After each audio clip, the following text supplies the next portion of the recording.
Hi, I'm Jeff Hastings and welcome once again to SLJ.com.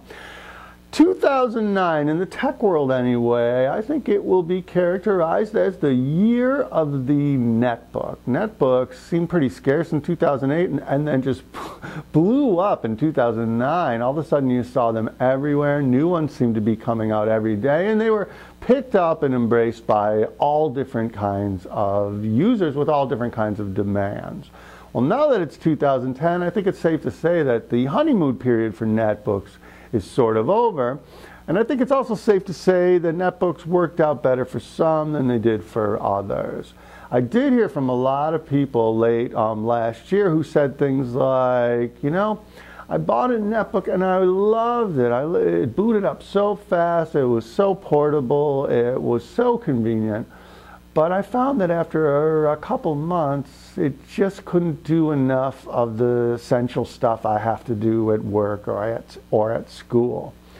And if you're a person who felt similarly, you might want to investigate a device like this.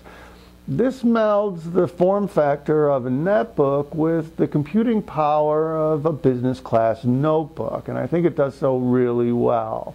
It's called the HP ProBook 5310M. One of the most appealing things about it is its sleek form factor. I think that's why it feels so much like a netbook.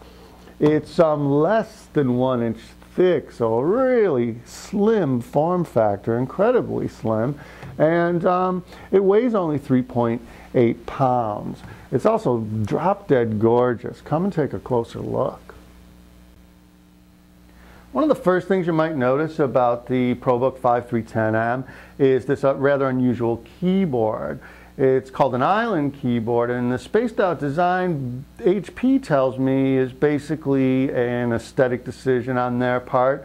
They do hasten to add, though, that it does not impair the ability of touch typists to type at the same speeds they'd be able to achieve on a full-sized keyboard. I wish I could verify that from first-hand experience, but I am such a crappy typist that all I can say is it did not impair my ability one bit. And I like the design, and I'll take HP at their word on that.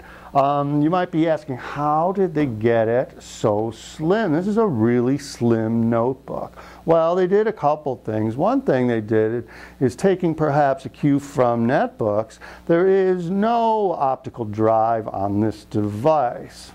So if you're dependent on CDs and DVDs, you won't find them here. I've been saying for a couple years now, I think optical media is kind of on the way out. But be aware of it if you are dependent on that media. If you need removable storage, there is an SD slot, of course. And, of course, you can also purchase external drives. HP even sells one that mates up nicely with this model. The other thing they did, this is even more unusual, I think. They eliminated what is pretty much the standard display output for machines, the kind of chunky VGA connector that you would usually find here or perhaps in the back of this machine. This machine doesn't have a VGA output, nor does it have the common display output HDMI. There's no HDMI port either in this. So what does it have? Well, it has a fairly new connector, and it's right here, and frankly, when I first looked at it, I thought it was maybe a FireWire connector. It's not. This is the display output. It's a new connection called DisplayPort, one word, no space, and it's apparently a very good connection, capable of high-resolution output, capable of handling audio. The only problem is it's rather uncommon because it's rather new. So if you look at the projectors you have laying around, as I did, for example, I can't find one of them that has an input available for this. The good news is if you want to buy an adapter to go from DisplayPort to VGA and connect, for instance, to a digital projector, it's going to cost you probably less than $30 to do that. The HP 5310M, netbook portability, notebook power, all blended into one sleek, sexy machine. Visit this URL for full details. My name's Jeff Hastings, and I hope to see you next month.